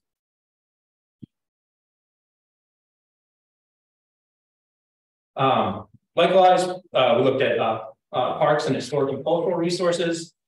This is a similar exercise where we highlighted the list of types of parks there on the left hand side. They're color coded in green, and then we also map locations of naturalistic and local historic and cultural resources or districts. One thing to point out here is you can see a lot of the restricted use trails. A lot of them are contained within existing park systems. So one of the things that we can be looking to do is use multi-use trails to connect to these park systems, leveraging those existing trails to help kind of develop that well-connected network. And finally, and this ties in with a lot with what Alex was talking about, and a lot of what people were saying during his presentation, talking about connections of active transportation to public transportation. A well-connected, active transportation system and public transportation system can be mutually beneficial. They can kind of help serve each other, if you will. And so we mapped the locations of, the regional rail stations, as well as the bus service in Chester County. And again, we can be looking at, are there opportunities for us through the development of the Trails Master Plan to start to create some of these multimodal connections. All right. So this brings us to our conceptual trail mapping stage. Before we get into this, so we're going to be looking at some maps that starts to show some initial ideas for the proposed trail network. I just want to say up the front that none of this should be considered as final. We're still kind of in the whole evaluation phase, where we started to kind of map out some potential ideas for trail corridors. But what we need to do next is kind of really get on the ground and do a little more thorough feasibility analysis of these different trail corridors. Ultimately, we do want the master plan to be aspirational, but it also does have to be grounded in, on ground existing conditions. So that's what we're going to be doing next. We've got a lot of trails from a lot of different sources, which you'll see. We can start looking at that. So first off, some of you may have seen this slide before. This is actually from Landscapes 3, and it shows the existing and proposed circuit trail network in Chester County. So the big takeaway from this image is that the circuit trails create major trail spines throughout Chester County, and they serve as a logical starting point for us to start to look to help build out this multi-use trail network. Maybe a little hard to see, but you can kind of see there's some lighter green arrows, and those essentially represent trying to create more local community connections to that larger circuit trail network. So I know there's a lot of colors going on this one, but essentially this map shows the Landscapes 3 policy map is the base, which shows the different growth and resource areas within Landscapes 3. And we mapped on the existing trail network, as well as those conceptual proposed trails that we're talking about. The conceptual proposed trails are in the green dashed line. And if you think back to when we when I brought up landscape study earlier, our two objectives were to develop an interconnected countywide multi-use trail network, and also to increase active transportation within the county's growth areas. So you can start to see a little bit how, through the proposed trail mapping that we started doing, how it's working to achieve some of its goals. So what I've done, and this is just for ease of literally just going through the process, is we'll just walk through each one of these different phases from A to F. So each one of these maps is set up in the same way with the overall key in the bottom left-hand corner, and then the map to the right. So this first area A, is in the northwest part of the county. It's generally in a more rural part of the county with a large agricultural presence, with some exceptions around Euclid and Upper Euclid Townships, Euclid Marsh Creek State Park, as well as up in North and East Coventry, just outside of Pottstown. One thing I want to note, all these maps, the areas in red represent parcels with agricultural conservation easements, and these actually have regulations against trail development. So we look at those more of constraints for us being able to extend the trail network. Upper Euclid Township and Euclid Township have a fairly robust trail network, which you can see in the lower right-hand corner. But outside of this, the majority of the existing trails are restricted use trails. Just pulling out some of the major proposed trail corridors. One is the proposed Struble Trail that would connect from the existing end of the Struble Trail, which is just off the map at the bottom, going out to Honeybrook through an old historic rail corridor. We're showing the planned French Creek Trail, which follows the French Creek and strings along a number of not only county, but public open spaces along the corridor, as well as the Boersbeck Trail from Elverson to St. Peter's Village in the northern part. Moving due east, we're now looking in the northeast part of the county. This area has a mix of rural, urban, and suburban landscapes, with more developed areas along the eastern edge, which you can start to see from that the landscape street policy map in the lower corner. Some of the major recreational areas in this area include Valley Forge National Historic Park, Black Rock Sanctuary. There's also a number of individual preserves in the area. This area is kind of blessed with a lot of existing circuit trails, which you can see by all those large magenta lines. And they include the Schuylkill River Trail, essentially run from Phoenixville up north towards Pottstown, and then the Chester Valley Trail coming in from the east, as we talked about earlier, connecting Norristown, going out all the way to Exton. Some of the proposed trails that are showing on here include the Vault Trail and the Warner Spur, which use two old historic rail corridors and are part of the Circuit Trail network. Some other proposed trails that we're looking at include connections to Valley Forge Park to the north as well as to the south, and as well as the Coventry Trail, connecting the communities of North and East Coventry to the Schuylkill River Trail. Area C, we're back out west.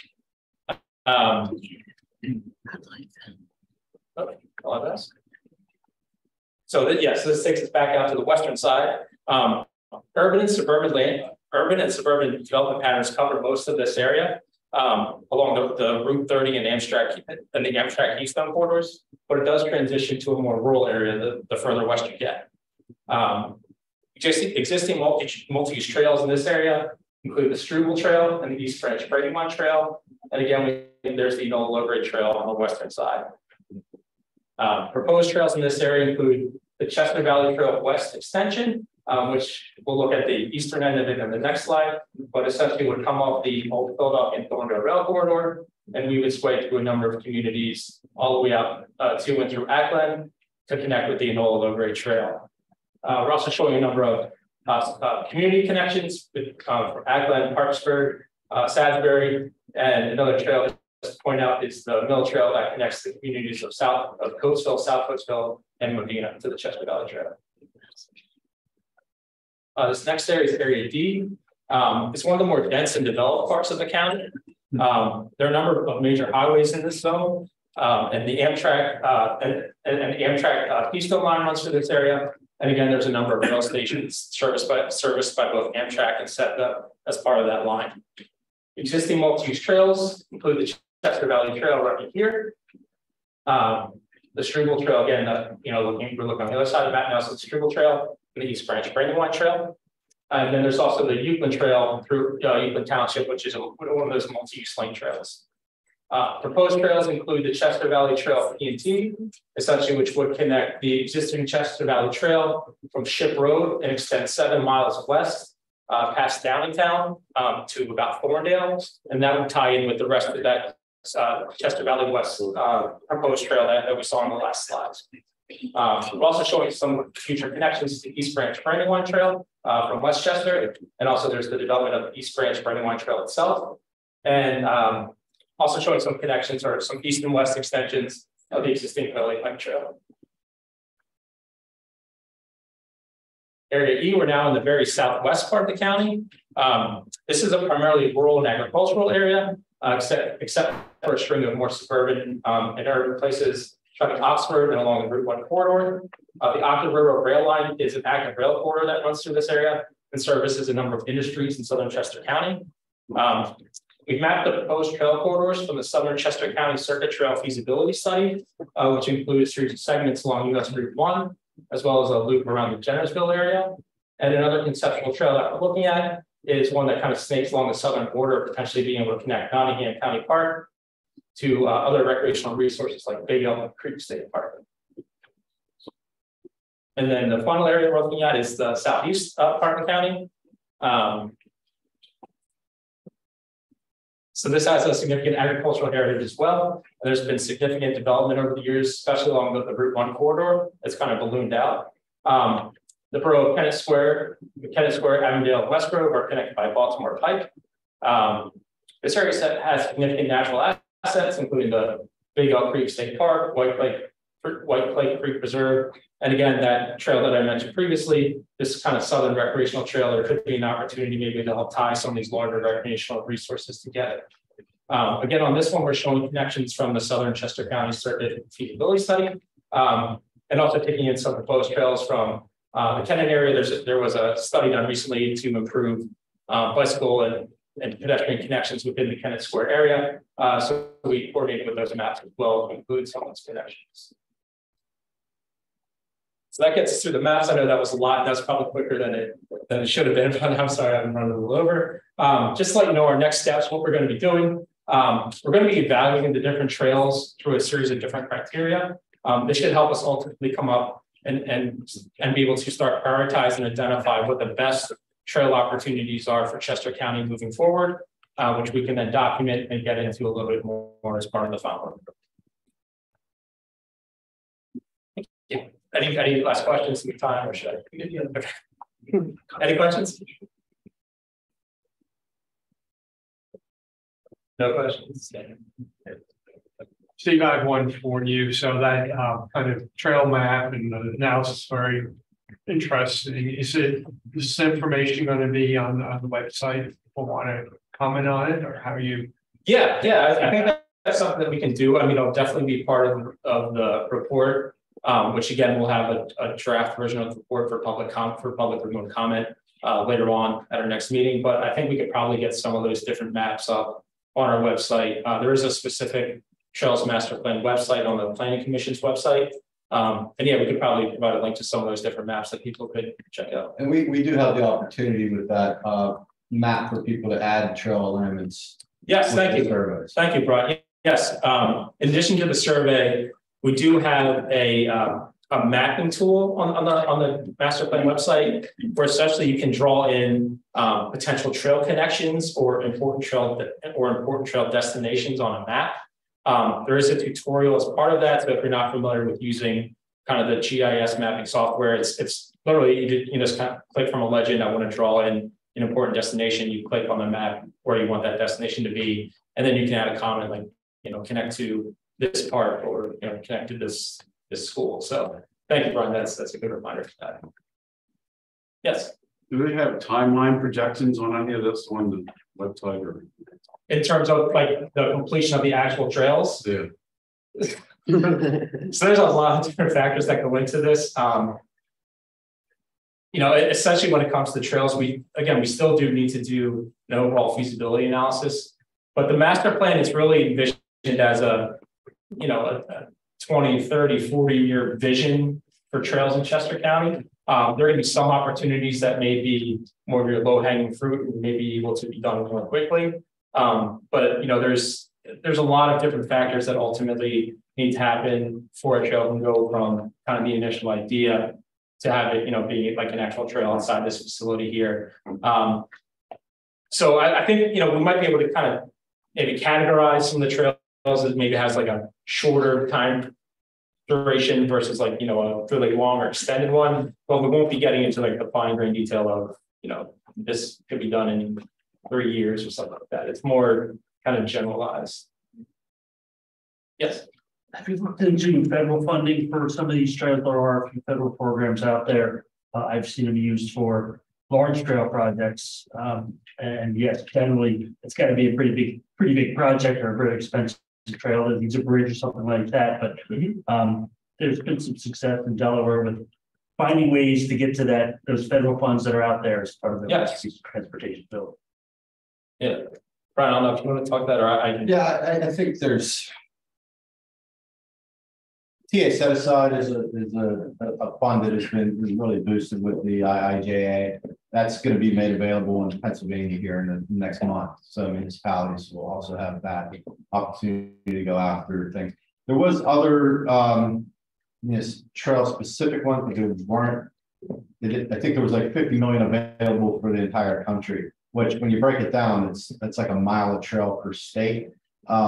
It's not, but there are other opportunities to move around. I'm not sure exactly what specific. There's carbon reduction, I think, is another one we're looking at right now for circuit trail development. CMAQ funds are also another pool of federal funds that we can use for trails.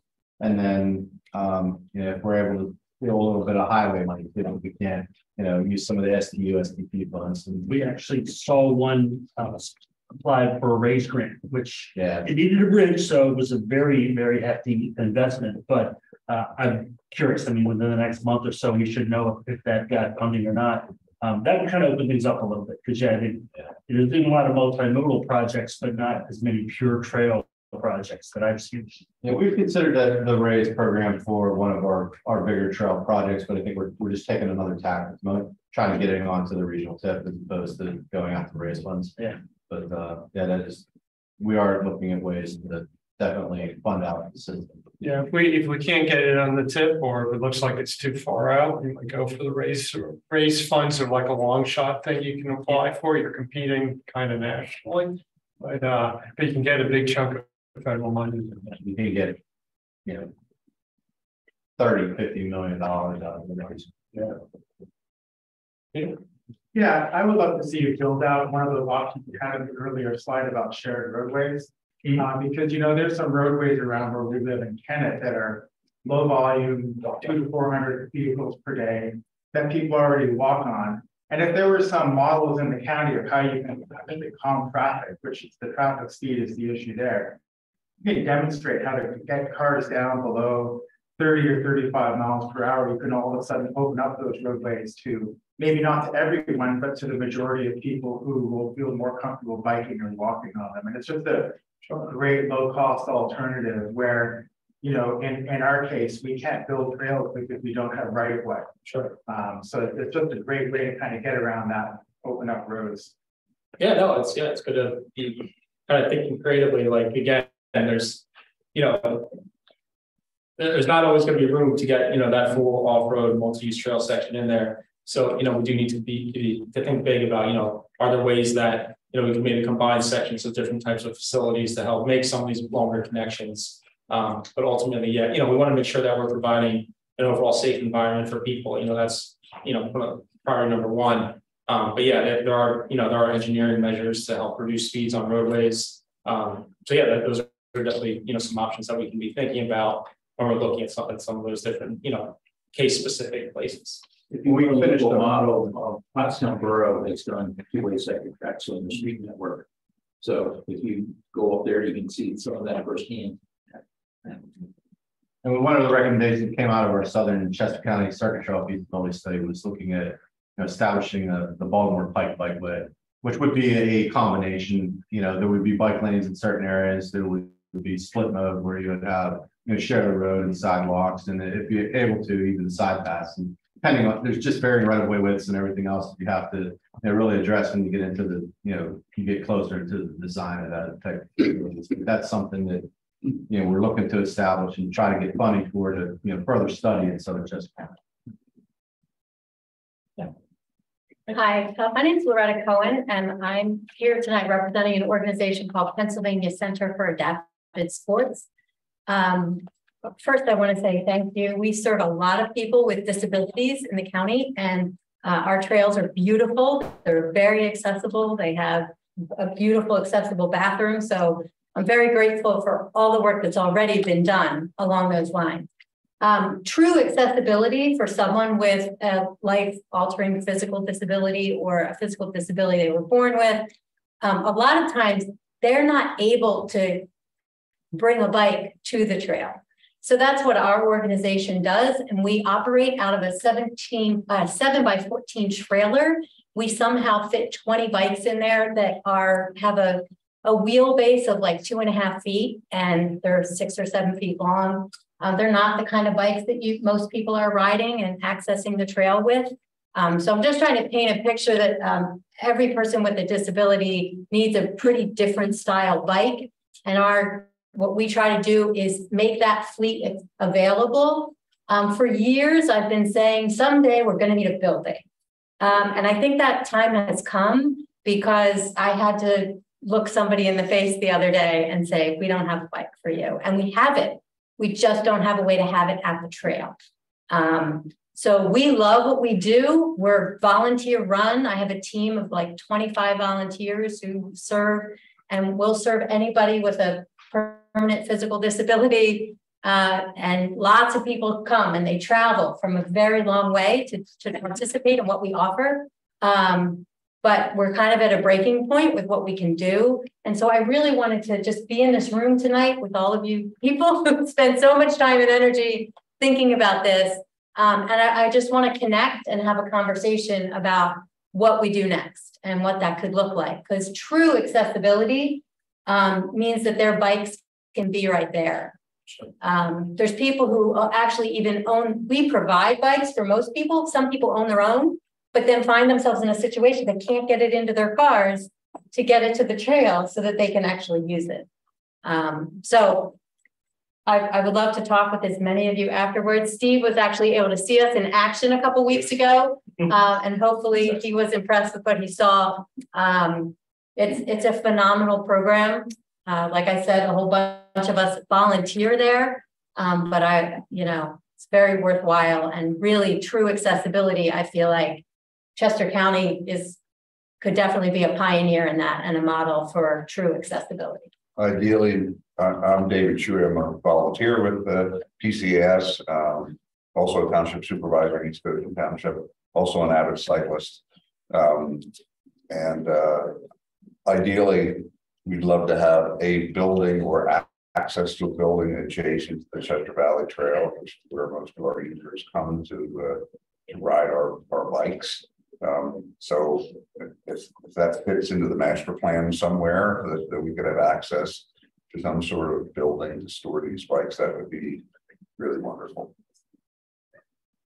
I think, we can talk with our parks and facilities departments, which are, outside of planning, but we coordinate with on trail development and everything else as well.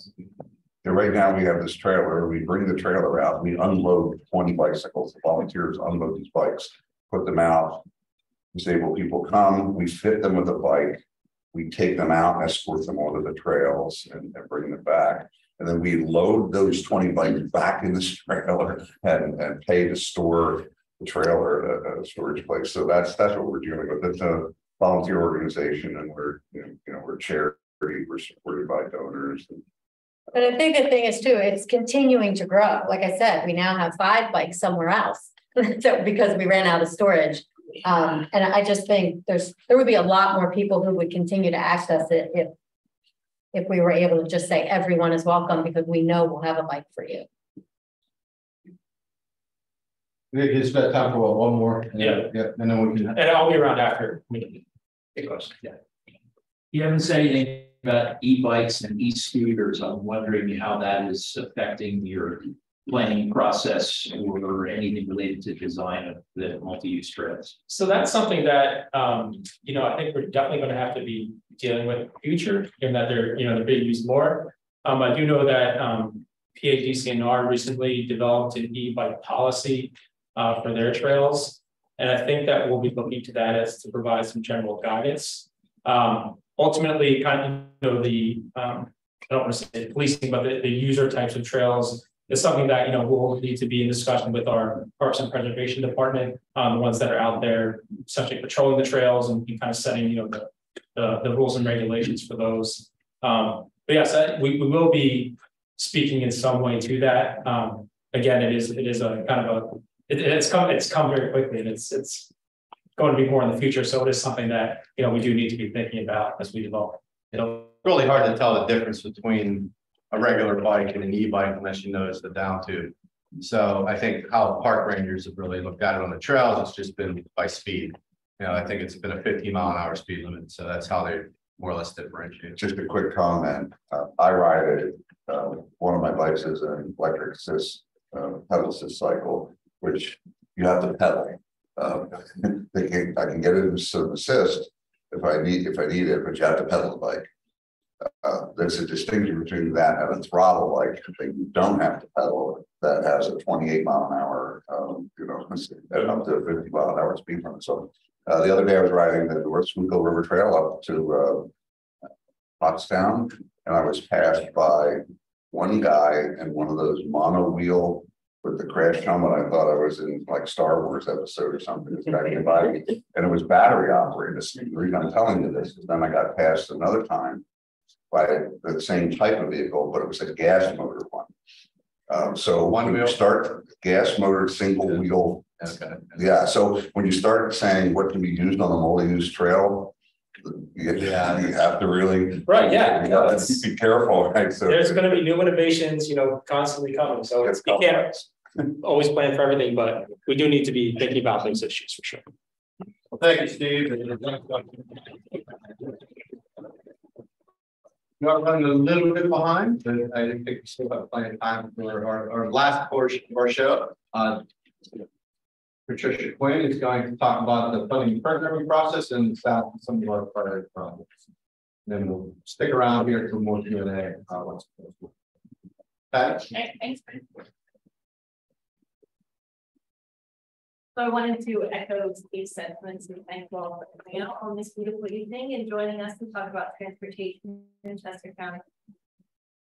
So everything we've spoken about tonight and continue to speak about ties back to our connect goal of landscapes 3. So landscapes, as you may have heard in the beginning of the presentation, that is our county's comprehensive plan. It was adopted in 2018. And so the second goal is what types of transportation, and the goal of Connect is to advance efficient, reliable, and innovative transportation, utility, and communications infrastructure systems that is constantly thriving and growing. So the first recommendation of that goal is to advance implementation of transportation improvements. With a prioritized inventory of projects and coordinated actions. We have some wonderful advocates in the room with us tonight.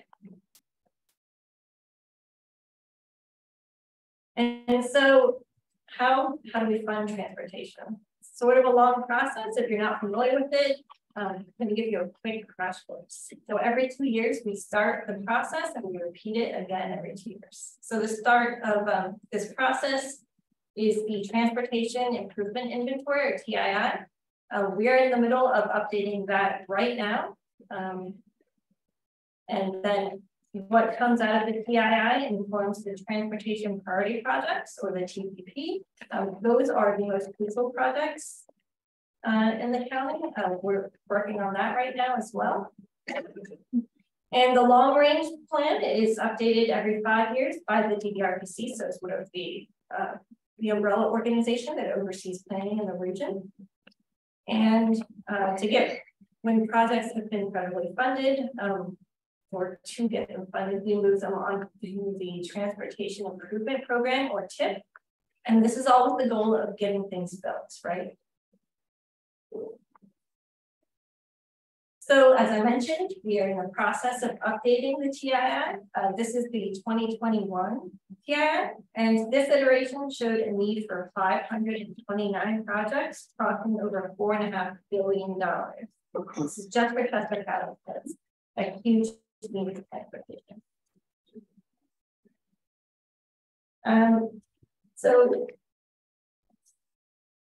So over time, the focus of the TII sort of shifted from trying to get projects moved on to the TIP, the Transportation Improvement Program, so the state or regional TIP from DVRC. And as things have progressed, it became harder to get funding that way. The shift from the TII has sort of gone to getting projects funded with alternative funding sources like grants and reimbursement programs. Such as the ones shown on the screen, that these are all transportation focused, but them were PennDOT, one through DCP. And since we do this process every 2 years, we're always trying to sort of reimagine how to do it better, how to reach more people, how to engage our municipal partners. And this year we made a video to explain the process, what we use it for, what it is, sort of try and demystify it a little bit. We also offer to meet through Zoom. So with one of the few good things that came from COVID is people using how to use technology a little bit better. And so it's a great resource, especially if you need to share your screen and I can go, oh, well, did you click there? Did you try that? And of course, we're always available with the phone and email. So we are in the process. We still have to hear back from a few municipalities, but we do have some next steps. Once we get all the submissions, we're going to score those projects, the new projects, and some of the existing that they want to roll over. So to score those, he bases scoring on land use, environmental considerations, traffic volume, public support, safety, the condition of the structure, and probably about 10 more qualifiers. And all projects and transportation are different, so I think different things are going to apply to those. And then we also have a little picture here of our interactive map that you can find on our website at chescoplanning.org under maps and data, and aerials, and then transportation. So what this map shows is if you zoom out and you see the whole county, you can really see that need for transportation funding and improvements. Let's see.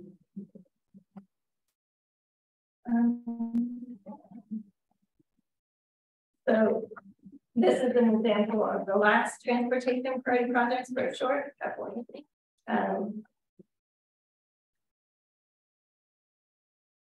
The TII informs these projects. We are in the process of working with the committee as well as our commissioners and state legislators to finalize the list that goes on here. Our current TPP projects are on our website at chescoplanning.org under transportation and transportation priority projects. You can go there and check the status of these major regional projects. And we're actually going to go over a few this evening as well. So this policy map is our roadway network focus areas. And you can see from this map that all of our east-west major roadways are either under construction or have construction planned. So 422, 76, Route 30, Route 1, all of the major ones just to make your commute a little tougher. So one of our major transportation priority projects is, of course, Route 30, the Coatesville downtown bypass. So this project is split into 4 sections. And it's surprising because the eastern section is really huge. It's 7 miles. So that part of the project is going to actually add a lane and add capacity to try and make the flow of traffic a little better and to accommodate future growth, which is really important. So the western section, you'll see here, it's split into 3 sections. PA 82 is one project, Airport Road is another, and Business 30 and PA 10. So the Airport Road project is the furthest along, and that's probably going to be the first one to begin. And that's going to happen around spring of 2026. So sort of gives you a perspective on how long it takes to get things going. If you want more information on this, and you want to get frustrated, you can go to us30-chesco.com. See how the background sort of process that PennDOT and all of its contractors have to go through to get this going. So another major transportation priority project is the US 1 bypass reconstruction. And the goal of this project is to sort of update it. And in updating it, it will bring it up to better safety standards and make it more user friendly and hopefully, a little bit more seamless for all of us, a little bit less traffic. But again, it's going to take some time. So it looks like this is in the design and engineering phase. And the first piece of this isn't likely to begin until sometime in 2025. They do not have a website for this yet. We've asked them to address that, but they haven't gotten around to it. So I'm sure you've all experienced the highway bottlenecks along US 202. We were lucky enough to get some of these put into the 2021 iteration of the TIP.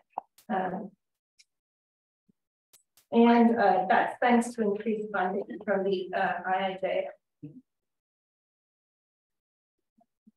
So 202 South will be reconfigured to maintain 2 lanes going south from Matlack Street. So this is the 100 section. So this is Matlack Street to the Delaware border. This is the furthest south part of 202 in County.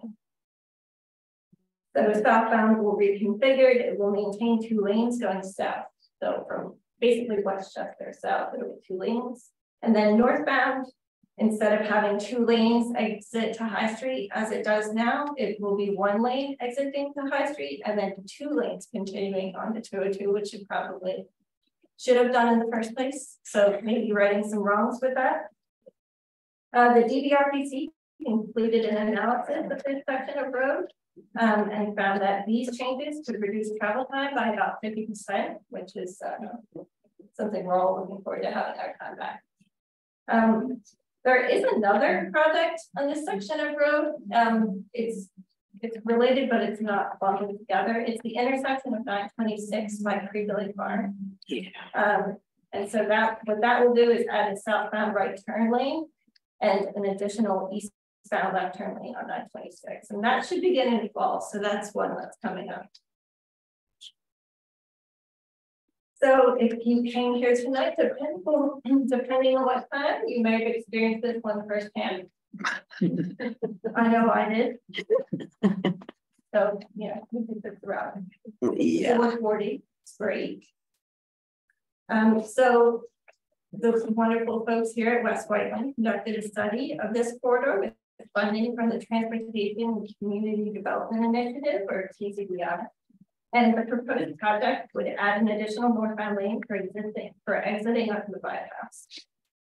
So this project is also in the preliminary engineering stage and doesn't have a start date. It started. It started? Yes. The design started, yeah. That's exciting. Construction. Well, that's great. Yes. Absolutely. Always great. I retired years ago. So I'll talk to us a little bit about public transit enhancements. So this is obviously a very important priority for the county. Make sure everyone has the connections they need. This policy map shows our goal of extending the Keystone Corridor west and increasing the frequency and connectivity of our transit system.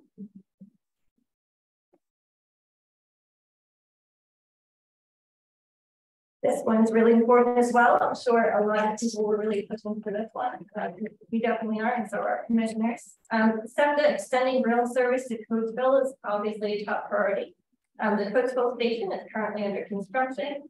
And with the help of our commissioners, SEPTA has reinstated their commitment to extending service to Coatesville. So we're happy to hear that. That should be completed in 2025.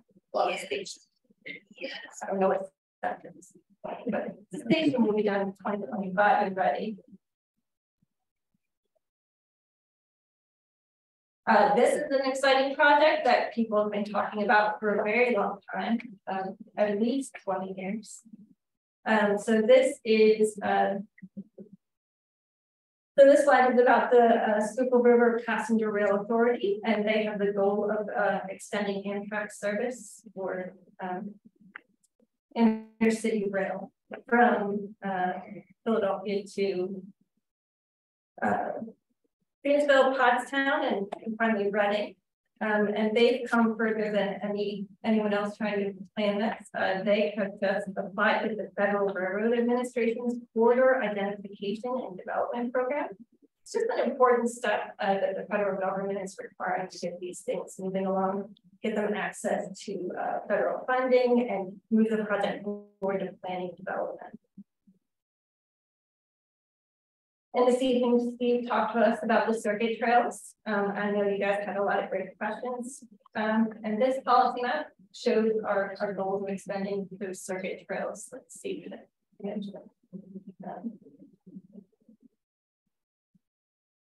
So this is one important sort of phase of that. This is the Chester Valley Trail. And this is the segment that would connect, this is the P&T corridor. So this is Exton and Jammintown, Norfolk Southern on the rail line, and that's where the trail is slated to go. It would be a nice flat trail. PDOT acquired that line, and now they're working with the county to convert it to a trail.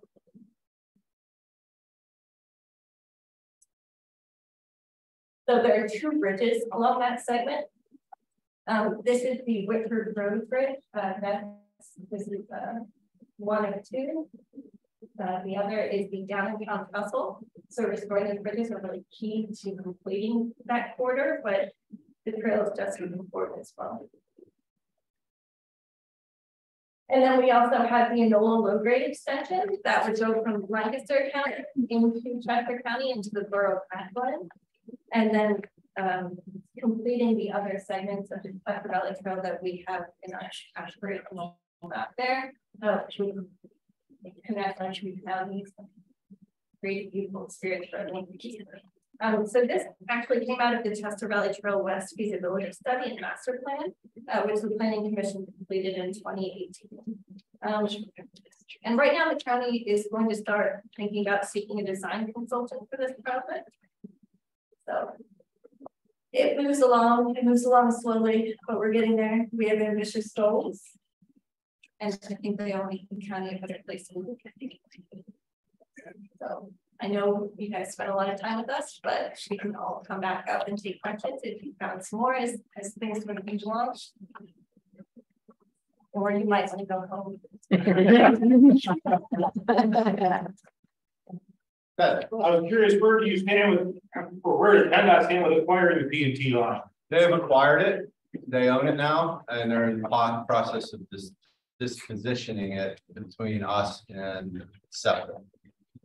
The SEPTA will get the portion from Ship Road to, I get east and west mixed up all the time, the eastern end of the Whitford Bridge. That's what we've been told thus far. So they're going to go, because they want, my understanding is SEPTA wants to be able to access the Keystone line between Exton Station and Whitford for future interlocking that they were going to put in that track. I reacted the same way because there is a huge valley in between the two, but they'll figure that out. Where are you going to make a connection from the Chester Valley Trail up to the P&T? Along Ship Road. Yeah, the township here is working with the Ship Road couplet. They've gotten multimodal funds to develop the trail from the existing trail to the north side of 30 on the, I guess, the western flank of the ship inn. That was funding, again, for multimodal to build that trail. And then they have engaged a developer to build a trail from 30 business south to where the Ship Road couplet will meet back up to where it diverts. Okay, quick observation on Chester Valley Trail. I don't necessarily, I live 3 miles from it, but I drive my car to the trail. The reason I do it is there's no safe way to get from south of the tracks, Amtrak and 7 tracks down to Route 30. It's up on the hill, and any access down are through those rail tunnels with those shoulders. There's no safe way to get down. Yeah. So people don't necessarily need a trail, an access trail to get to a trail. They need safe roads and share roads and mapped out. We do work on that a little bit. I mean, I think that is a future plan. It's going to be coming from us as an on-road bicycling plan. I think right now we're looking at more of the off-road with the Trails Master Plan.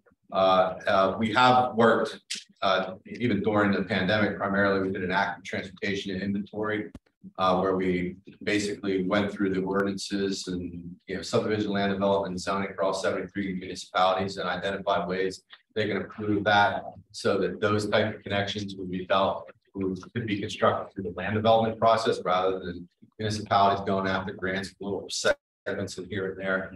But there is, other challenges. We work with DVRBC and their resurfacing and PennDOT. Whenever PennDOT comes up to resurface, we're getting a little bit more advanced notice when those opportunities are coming up, so we can work with municipalities to put in bike lanes or sharrows in certain situations where the speed number may be below 40 miles an hour, the volume isn't too high, and things like that. Those are kind of limited opportunities because we're finding PennDOT has more of the arterial collectors, the higher functional classes. So they're more hesitant to put cyclists in those roadways because of the speeds involved. So Brian, I was going to say, municipalities can also work to develop their interior paving plans in their townships to do that. We have already made the recommendation to East Whiteland Township to extend from the borough of Malvern out to 352 when the paving comes up in the next 5 to 7 years, that the township continues to look at and get the appropriate funding to make sure that it's wide enough to hold the shoulder for bicyclists in that section. So that's also a responsibility of the municipality. Yeah, I think what we're going to find is the biggest opportunity are going to be within local roads. In Chester County doesn't own any roadways. We own 90 some odd bridges, but we don't own the roads.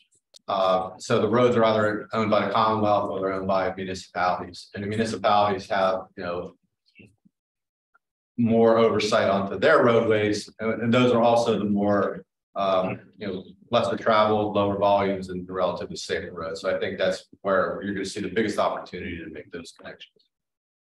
Excuse me, Brian, would you mind just stepping over to the Sorry. Thank you. Okay. Question from the chat. So I didn't get into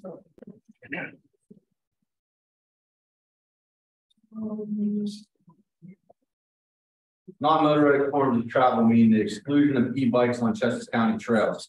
I don't believe so. I think it's going to be the policy of each trail. I think it's going to be a little bit more specific.